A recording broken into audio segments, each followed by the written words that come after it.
Hello කොහොමද? ඉතින් ඒ level වලට තියෙන තව ටික දවසයිනේ.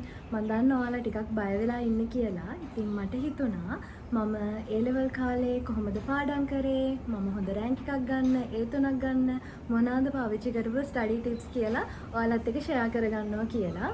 මම ඒ ලෙවල් වලට කරේ ආර්ට්. ඉතින් මං හිතනවා ආර්ට් කරන නංගිලා මල්ලිලාට මේ වීඩියෝ එක විශේෂ වෙයි කියලා. ඇත්තටම මම මුලින්ම කරපු දේ තමයි මගේ යන්න ආස යුනිවර්සිටි එක, ඒ වගේම මගේ ගෝල් එක මම පොතක ලියාගත්තා. ඒ වගේම මම පාඩම් කරන මේස ඉස්සරහා එක කොලයක ලියාගෙන බිත්තියේ ගහගත්තා. දෙයක් ඉමැජින් කරනකොට අපිට ඒ දේ ලැබෙන ප්‍රමාණය ඇත්තටම වැඩි.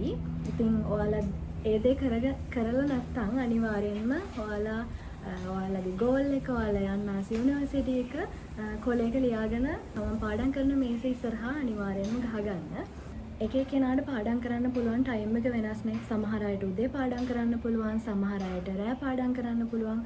මොනවා වුණත් ඔයාලා හොඳටම මතක තියාගන්න ඕනි දේ තමයි අපි පැය 6ත් 8ත් අතර හොඳ නිින්දක් ලබා ගන්න ඕනි. නැත්නම් එක්සෑම් ලඟ වෙනකොට අපි හොඳටම මහන්සි වෙනවා. ඒ වගේම අපි කලබල වෙලා ඉන්නේ මේ දේවලුත් එක්ක අපි ලෙඩ වෙන්න පුළුවන්. ඉතින් අපිට පාඩම් කරන්න පුළුවන් ටයිම් මොනවද කියලා මේ මාස දෙක ඇතුළත ඔයාලා හොඳ ටයිම් ටේබල් එකක් හදාගන්න ඕනි. ඔයාලා සබ්ජෙක්ට් අනුව ඒ වගේම ඔයාලා 12 සිලබස් එක වගේම 13 සිලබස් එක සබ්ජෙක්ට් තුනේම කොලයක ලියා ගන්න ඕනි. ඔයාලා පාඩම් කරලා තියෙන මොනවාද, පාඩම් කරන්න තියෙන්නේ මොනවද කියලා එකෙන් අඳුර ගන්න පුළුවන් වෙනවා. ෂෝට් නෝට් ගැන කතා කරොත් ඉතින් ගොඩක් අය කරන්නේ තව කාගේ හරි ෂෝට් නෝට් එකක් බලාගෙන පාඩම් කරනවා. එහෙම නැත්නම් කඩෙන් ෂෝට් නෝට් ගන්නවා. ඇත්තට මේක වැරදි දෙයක්. ෂෝට් නෝට් එකක් කියලා කියන්නේ තමන් පාඩම් කරාට පස්සේ ඒ පාඩමේ තියෙන සාරාංශය. එතකොට ඒක අපි එක එකනාට ඔලුවට යන විදිය වෙනස්. ඉතින් මොන හරි පාඩමක් පාඩම් කරාට පස්සේ ඔයාලම පොඩි ෂෝට් නෝට් එකක් හදා ගන්න ඕනි. මම රෙකමන්ඩ් කරන්නේ ෂෝට් නෝට් එක හදනකොට අනිවාර්යෙන් ප්‍රශ්න විදියට හදන්න කියලා. මොකද ආයෙ ඔයාලට ඒක බලනකොට ඔයාලට උත්තරේ මතක් වෙනවා වගේම එක්සෑම් එකටත් ඒක ලේසි. ඒ වගේම ඔයාලා රිවිෂන් වගේ දේවල් නිසා මේ ටිකේ ගොඩක් බිසි වෙලා ඉන්නේ. පාඩම් කරන්න තියෙන කාලය ඇත්තටම අඩු වෙන්න පුළුවන්. ඔයාලා පාඩම් කරන්න තියෙන කාලයෙන් ඔයාලා ගොඩක්ම ස්ට්‍රෙස් වෙන්නේ නැති කාලේ යොදව ගන්න ඕනේ. ඔයාලට පාඩම් කරන්න අමාරුයි කියලා හිතන, ඒ වගේම ඒ සබ්ජෙක්ට් එකේ ඒ පාඩම් වලට ගොඩක් ලකුණු අඩු වෙනවා වගේ කියලා හිතන දේවල් වලට ඔයාලා වැඩි කාලයක්, ඒ වගේම මනස නිදහසේ තියෙන කාලය ඔයාලා යොදව ගන්න ඕනි. නැත්නම් ඔයාලා ගොඩක් ස්ට්‍රෙස් වෙලා ඉන්න වෙලාවක ඔයාලට අමාරු පාඩමක් පාඩම් කරොත් වෙන්නේ ඔයාලා තව ටිකක් ස්ට්‍රෙස් වෙන එක විතරයි. ඔයාලා විශේෂයෙන් මතක තියාගන්න ඕනේ සබ්ජෙක්ට් තුනම බැලන්ස් එකේ ගෙනියන්න ඕනේ. මොකද සබ්ජෙක්ට් තුනටම තමයි ස්ටඩි ස්කෝර් එක හැදෙන්නේ. ඉතින් ඔයාලට අමාරුම සබ්ජෙක්ට් වලට වැඩි තැනක් දෙන්න ඕනේ මේ අන්තිම කාලේ නිසා. හරි. මම සෝෂල් මීඩියා ගැන කතා කරොත් සෝෂල් මීඩියා කියලා කියන්නේ ඒ ලෙවල් වලට හොඳම ඉගෙන ගන්න හොඳම තැනක්. YouTube, Google වැනි දේවල් පාවිච්චි කරලා අපිට තවත් සබ්ජෙක්ට් වලට තොරතුරු ලබා ගන්න පුළුවන්. විශේෂයෙන්ම YouTube එක. YouTube එකේ ඕනම පාඩමක් සර්ච් කරාම මම දන්නවා එක එක ක්ලාස් වලින් වෙන්න පුළුවන්, YouTube channel වලින් වෙන්න පුළුවන්. අපිට ලෙසන් එක ගැන උපරිම තොරතුරු ලබා ගන්න පුළුවන් YouTube. මම පාඩම් කරලා මගේ නෝට් එකට අමතරව YouTube, Google වගේ දේවල් වලින් මම තව තොරතුරු හොයාගත්තා. ස්කූල් එකෙන් වගේම ක්ලාස් එකෙන් දෙන නෝට් එක මතම යැපෙන්න එපා කියලා මම ඔයාලට කියනවා. මොකද A level වල මොන හරි සබ්ජෙක්ට් එකක මොන හරි ලෙසන් එකක තව දේවල් හොයන්න අපේ එක්සෑම් එකට ලකුණු වැඩි වෙන ප්‍රමාණය ඇත්තටම වැඩි. හරි. අපි දැන් යමු මම A level වලට කරපු විශේෂම ටිප් එක මොකක්ද කියලා බලන්න. මම හිතන විදිහට මේ A level වලට ළඟම කාලේනේ, ඒ කියන්නේ තව මාස දෙකක් විතර වගේනේ A level වලට තියෙන්නේ. ඇත්තටම මම A level ගොඩ දාගත්තේ මාස 4න් කියලා කිව්වොත් ඔයාලා විශ්වාස කරනවද? මම මුළු අවුරුදු 1කමාරක් පුරාවටම පාඩම් කරා. හැබැයි මට පාඩම් කරන තියරි එක ඔළුවට වැටුනේ අන්තිම මාස 3-4 විතර ඇතුළත තමයි. ඇත්තටම මං හිතන්නේ පාස් පේපර්, ඒ වගේම ස්කෝලින් අපිට කරන්න තියෙන පේපර්ස්, අපිට දීලා තියෙන පේපර්ස් පේපර්ස් මතම තමයි මේ එක්සෑම් එක අපිට ගොඩ දාගන්න පුළුවන්. මම කරේ මෙහෙමයි. මම සබ්ජෙක්ට් තුනටම පාස් පේපර් ගත්තා. අවුරුදු 10ක විතර පාස් පේපර්. ඇත්තටම මම මොන හරි සබ්ජෙක්ට් එකක ලෙසන් එකක් පාඩම් කරලා ඉවරන ගමන් මම පාස් පේපර් අවුරුදු 10ක විතර ඒවා අරගෙන මුලින්ම හොයනවා මේ පාඩමේ මොනවද හැදිලා තියෙන MCQ, ඒ වගේම මොනවද හැදිලා තියෙන රචනා ප්‍රශ්න කියලා. ඇත්තටම මම මේ ප්‍රශ්න ටික වෙනම කොලයක් අරගෙන ලියා ගන්නවා. ඊට පස්සේ මම ඒවට දන්න විදිහට උත්තර ලියනවා. උත්තර ලියලා ඉවරනාට පස්සේ මගේ නෝට් එකේ තියෙන කරුණුයි අර පාස් පේපර් වල තියෙන උත්තරයි ඔක්කොම ගලපලා මම වෙනම නෝට් එකක් හදා ගන්නවා. ඒකට මම සෝෂල් මීඩියා වලින් ගත්ත YouTube වලින් ගත්ත සමහර තොරතුරු ඇඩ් කරනවා. එතකොට අපිට එතන ගොඩක් ලොකු නෝට් එකක් එනවා වගේම අපිට ගෙස් කරන්න පුළුවන් අපිට එක්සෑම් වලට වැඩිපුර මොනවාගෙන්ද ප්‍රශ්න එන්නේ. එතකොට මේ ප්‍රශ්නෙට අපි කොහොමද උත්තර ලියන්නේ වගේ දේවල් අපිට හිතා ගන්න පුළුවන්. මේ හැම දෙයක්ම කරන්න කලින් ඔයාලා පොසිටිව් තින්කින් කියන එක තියාගන්න ඕනි. පොසිටිව් දේවල් හිතන්න ඕනි. මට බෑ කියලා හිතුනොත් ඒක මං හිතන්නේ අපිට ඒ විදිහටම තමයි රිසල්ට් එකත් හම්බෙන්නේ. මුලින්ම ඔයා හිතන්න ඕනි අපිට මේ කොච්චර අඩු කාලයක් තිබ්බත් අපිට ඒක කරගන්න පුළුවන් කියලා.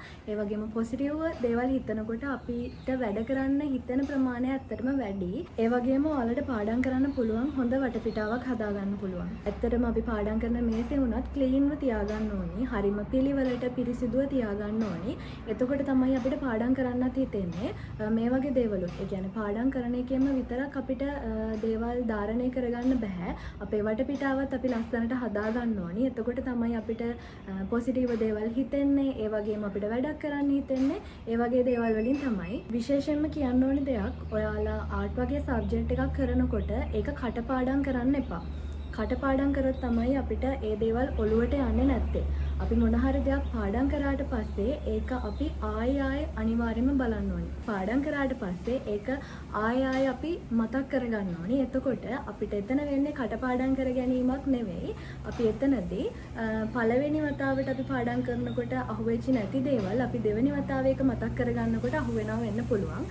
අපේ මොළයට තමයි ඒක යන්නේ. කටපාඩම් කර ගැනීමක් නෙවෙයි එතන තියෙන්නේ. ඔයාලා ටයිම් මැනේජ් කරගන්න ඕනි. මොන හරි පාඩමක් පාඩම් කරාට පස්සේ ඒ සබ්ජෙක්ට් එකේ මේ පාඩම මේ දවස් ඇතුළත ඉවර කරගන්නවා කියලා හිතන්නකෝ. එතකොට ඔයාලා ඒ සබ්ජෙක්ට් එකේ ඒ ලෙසන් එක එදා ඉවර කරගත්තට පස්සේ පැය භාගයක් විතර කාලයක් තියාගන්න ඕනි. අපි කලින් පාඩම් කරපු පාඩම් ආයෙ මතක් කරගන්න. ඒකෙන් අපිට ඔළුවට යන ප්‍රමාණය ඇත්තටම වැඩි.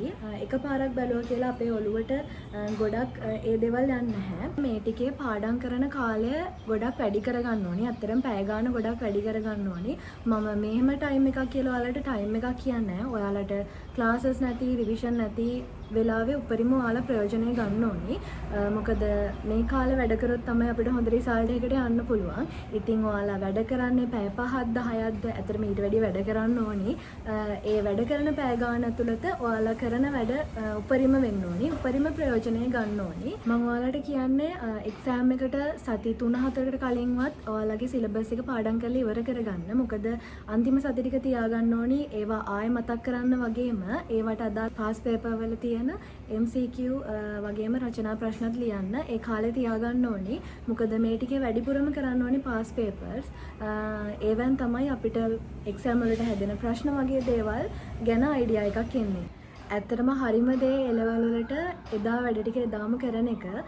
හැබැයි මම දන්නවා ගොඩක් පිරිසකට ඒක මග ඇරිලා තියෙන්නේ. මම ඔයාලට කලින් කිව්වා වගේ අන්තිම මාස 3-4 වගේ වෙනකොට තමයි මම A levels ගොඩ දාගත්තේ. ඉතින් මේ ක්‍රමය කරලා බලන්න අනිවාර්යෙන්ම මේ ටිප් ටික ඔයාලට වැදගත් වෙයි කියලා මම හිතනවා. ඒ වගේම ඔයාලා පාඩම් කරපු දේවල් ඔයාලට තව ටිකක් මතක තියාගන්න විදිහක් තියෙනවා. ඔයාලගේ යාළුවෙක් එක්ක ඒව කතා කරන්න පුළුවන්. ඒ වගේම ඔයාලට ගෙදර ඉන්නකොට පාඩම් කරනකොට ඒවා ඔයාලත් එක්කම ඒවා සාකච්ඡා කරන්න පුළුවන්. ඒ වගේ දේවල් වලින් తాවකාලික මතකයක් නෙමෙයි හැමදාටම තියෙන මතකයක් තමයි එන්නේ. දේවල් කටපාඩම් කරගන්නතෝ හොඳට ඔළුවට ධාරණය කරගන්න පුළුවන් දෙයක් තමයි ඒක. හරි මට කියන්න තියෙන අන්තිමට මාස 2ක් විතරක් තියෙනවා කියලා ඔයාලා ස්ට්‍රෙස් වෙන්න එපා. ඔයාලට බෑ කියලා ඔයාලා අතහැරලා දාන්නත් එපා. මේ මාස දෙකේ කොහොමද මම වැඩ ටික කරන්න කියලා ෂෙඩියුල් කරගන්න. ඒ වගේම මේ ස්ටඩි ටිප්ස් ටිකත් ඔයාලා පාවිච්චි කරලා බලන්න ඔයාලට හොඳ රිසල්ට් එකකට යන්න පුළුවන් වෙයි. පොසිටිව්ව හිතන්න ඕනි. ඒ වගේම තමන් කරන දේ හරියට කරන්න ඕනි. වැඩි පැය ගාණක් පාඩම් කරන්න ඕනි. පාඩම් කරන පැය ගානේ උපරිම ප්‍රයෝජන ගන්න ඕනි. හරි මම එහෙනම් ප්‍රාර්ථනා කරනවා ඔයාලට ඔයාලගේ ගෝල් එකට යන්න ලැබෙන්න ඔයාලා බලාපොරොත්තු වෙන යුනිවර්සිටි එකට යන්න ලැබෙන්න කියලා. ඉතින් ඔයාලට මේ වීඩියෝ එක වැදගත් වුණා නම් අනිවාර්යෙන්ම ලයික් කරන්න, කමෙන්ට් කරන්න, ඒ වගේම සබ්ස්ක්‍රයිබ් කරන්න අමතක කරන්න එපා. මම හිතනවා ඔයාලට මේ මගේ ස්ටඩි ටිප්ස් ටික වැදගත් වෙයි කියලා. ඉතින් හොඳ රිසල්ට් එකක් ගන්න සුබ ප්‍රාර්ථනා කරනවා. වගේම තවත් ස්ටඩි ටිප්ස් ටිකකින් ආයි හම්බෙමු. බයි.